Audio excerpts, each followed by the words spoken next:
राम राम. मी advocate Ramesh Rajurkar, R R Nandigram YouTube चॅनलवर आपलं हार्दिक स्वागत आहे. आजचा जो विषय आहे तो सनातन बोर्डाची निर्मिती होणं अत्यंत आवश्यक आहे. काल मी तिरुपतीला व्यंकटेशाचं दर्शन करायला गेलो होतो. त्या ठिकाणी सगळं मिसमॅनेजमेंट मला जाणवलं.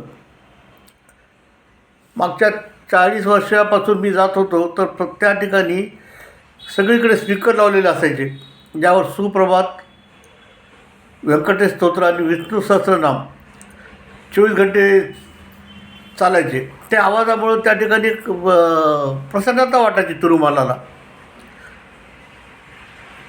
ते बंद केलेले आहेत. त्या ठिकाणी 300 रुपयाच्या लाईनसाठी आम्ही 3 घंटे उभं टाकलो.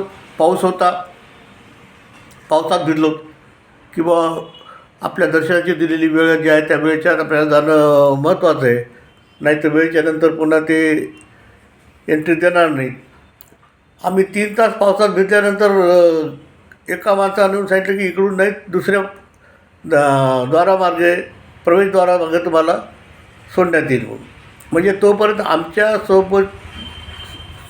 आमचं 3 तासात दर्शन होऊन जात होतं. त्या 3 तासात बरेच लोक दर्शन घेऊन गेले आणि आम्ही मागे राहिलो. असे 500-700 लोक होते की ज्या ठिकाणी 300 रुपयाची लाईन बोर्ड लिहिला आहे.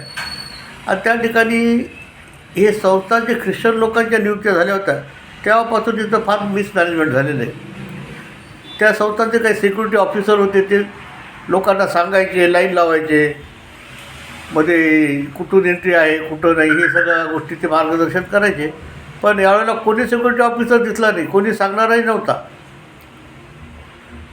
आणि दर्शन झाल्यानंतर त्या ठिकाणी मधल्या जो प्रवेशद्वार आहे मुख्य तिरुपती बालाजीचं, त्या ठिकाणी एकदाच 2-3 हजार लोक सोडायचे. म्हणजे त्या ठिकाणी लाईन नाही, काही नाही, लोक ज्याला पळता येईल त्याला पुढे पळायचं. अशा प्रकारचा सगळा गोंधळ आहे. आणि आपल्याला माहिती आहे की तिथलच्या संस्थांमध्ये जे काही बालाजीचा प्रसाद मिळत होता लाडूचा, त्यामध्ये हलक्या दर्जाचं तूप वापरलं. त्यावर बरीच चर्चा झालेली आहे. आणि या अशा हिंदूंच्या संस्थांवर आत्तापर्यंत सरकारच्या कब्जात राहिलेले आहेत. आणि त्यामुळे प्रत्येक ठिकाणी जे सरकार झालं ते त्याचं मॅनेजमेंट करायचं. हिंदू भक्त मंदिरावर मोठ्या प्रमाणावर दान करतात आणि त्या पैशाचा मिसयूज ही सरकारं करतात. तिरुपतीचं संस्थान आहे किंवा वैष्णोदेवीचं संस्थान आहे, त्या ठिकाणी सगळा पैसा जम्मू काश्मीरच्या गव्हर्नमेंटला जात होता. त्या बाजूवर सगळे मुसलमान, म्हणजे हिंदूचं संस्थान आणि दुसऱ्या जातीच्या लोकांच्या नियुक्ती तिथं. अशा प्रकारच्या ज्या गोष्टी होत्या त्या आता थांबायला पाहिजेत. परवाच आपल्या संतांनी सनातन बोर्डाची मागणी केलेली आहे. ती मागणी अत्यंत महत्त्वाची आहे आणि अत्यंत आवश्यक आहे की हे सगळे संस्थान जे गव्हर्नमेंटच्या ताब्यात आहेत ते संस्थान हिंदू धर्माच्या आधिपत्याखाली आले पाहिजे. त्या ठिकाणी एक बोर्ड निर्माण झाला पाहिजे आणि त्यामुळं हिंदू धर्माच्या भक्तांनी दिलेला दान हा हिंदू धर्माच्याच लोकांसाठी वापरण्यात यावा. तो इतर धर्मियांसाठी नाही, त्यांचा इतर धर्मियांचा कोणताही हक्क नाही आहे. म्हणून सनातन बोर्डाची मागणी येणं, आणि मी बऱ्याच वर्षापासून माझ्या डोक्यात होतं की बाबा अशा प्रकारची काही व्यवस्था व्हायला पाहिजे की जे संस्थान शासनाच्या ताब्यात आहेत, तिथं येणारी जी की सरकार आहे ती त्याच्यावर मॅनेज त्यांची मॅनेजमेंट असते आणि ते त्या ठिकाणच्या सगळ्या जो फंड्स आहेत ते आपल्या पद्धतीनं वापरतात. तो मिसयूज आहे, तसा पाहिलं तर तो फ्रॉड आहे सरकारच्या दृष्टीने पाहिलं तर. त्यामुळं हिंदूच्या संस्थानावर हिंदूंचाच हक्क असला पाहिजे आणि तिथे येणाऱ्या जो लोकांनी दिलेल्या देणग्या आहेत त्याचा वापर हिंदू धर्मासाठीच झाला पाहिजे. यासाठी अत्यंत आवश्यक आहे की मागच्या 30-40 वर्षापासून मी तिरुपतीला जात होतो नित्य. त्यावेळेला अशा प्रकारची कोणती गोष्ट जाणवली नाही. पण मध्यंतरी त्या जगनमोहन रेड्डी नावाच्या मुख्यमंत्र्यांनी त्या ठिकाणी ख्रिश्चन लोकांच्या नियुक्त्या केल्या, तिथं स्टाफमध्ये ख्रिश्चन लोकांच्या भरती केल्या आणि त्या पैशाचा मिसयूज केलेला आहे. त्याच्या वडिलाचा हेलिकॉप्टरच्या अपघातात मृत्यू झालेला आहे. कारण की त्यांनी त्या संस्थांचे पैसे वापरले असं तिथलचे लोक सांगतात आंध्रातले, की जगनमोहन रेड्डीच्या वडिलांनी तिथलचा तिरुपतीचा पैसा आहे तो ख्रिश्चन धर्मासाठी वळविला, वापरला, म्हणून त्यांच्या अशा प्रकारे दुर्दैवी मृत्यू झाला. शेवटी कुठंतरी आहे ना, हिशोब आहे. आणि हिंदूच्या मंदिरावर सरकारचा इतर धर्मियांचा हक्क असण्याचं काही कारण नाही आहे. हिंदूचं मंदिर आहे, हिंदूची मॅनेजमेंट पाहिजे, हिंदू धर्माचेच लोक त्या ट्रस्टवर असले पाहिजेत आणि त्या ठिकाणी येणारी देणगी जी आहे ती हिंदू धर्मियांसाठीच वापरण्यात आली पाहिजे. असं भारतामध्ये कोणतंच आहे का?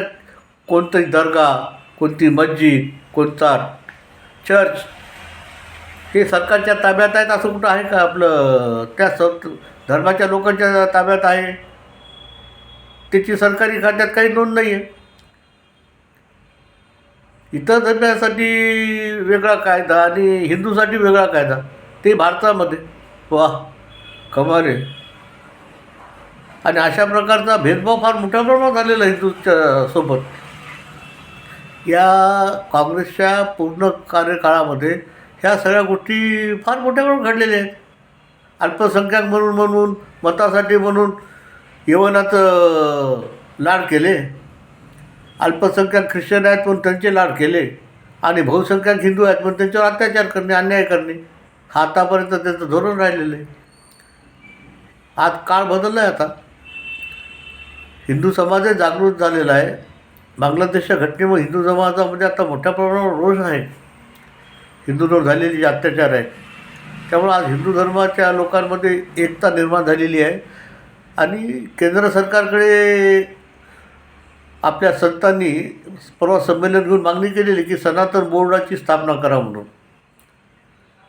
ती मागणी पूर्ण व्हायला पाहिजे आणि ती फार आता काळाची गरज आहे, हिताची आहे हिंदू धर्मांसाठी. कारण हिंदू धर्माच्या लोकांच्या श्रद्धा आहेत.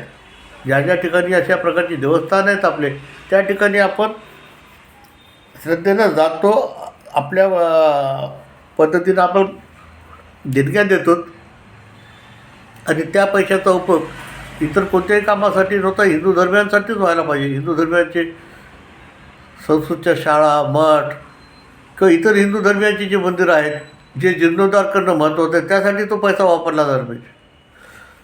मी आपल्यासमोर माझं मत मांडलं. आपलं जे काही मत असेल ते कॉमेंट बॉक्समध्ये जरूर द्यावं. जय श्रीराम.